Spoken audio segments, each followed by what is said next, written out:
Now, you've written 3 books on Islam, one in particular about the history of Islam, but 2 of them is about the Prophet, peace be upon him.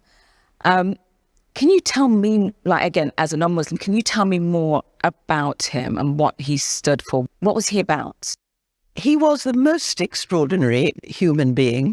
He had the ability to open his mind away from the commercial expertise of Mecca in the 7th century, when business was all, and was able to go deeply into himself, into the unconscious mind, into the visionary world, was able to do that, and was able to do it without being pompous or messianic or treating himself as a savior, but getting right to the heart of religion.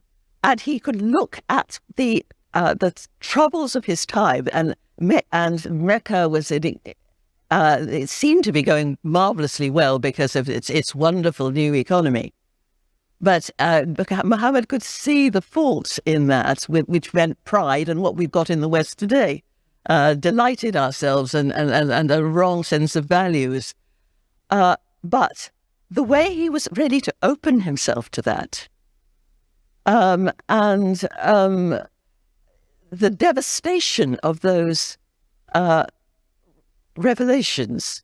He wasn't just having a nice prayer and having a nice little warm glow and then telling other people about it.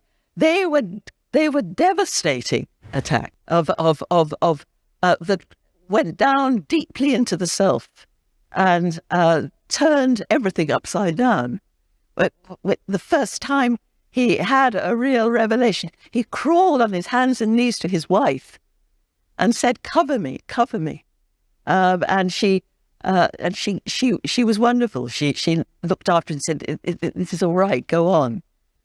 And that, I think, was what drew me to Islam, and what in so very, very often we in our religions it's about me and about my spirituality and my nice warm glow, or in my relationship with Jesus.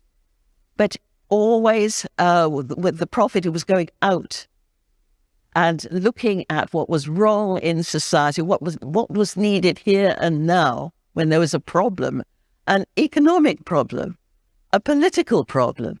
Instead of just saying, we'll discuss this economy now, you prayed and you opened yourself up to that, in that kenosis, that emptying, as the Greeks call it, of the self, prostrating yourself and letting the divine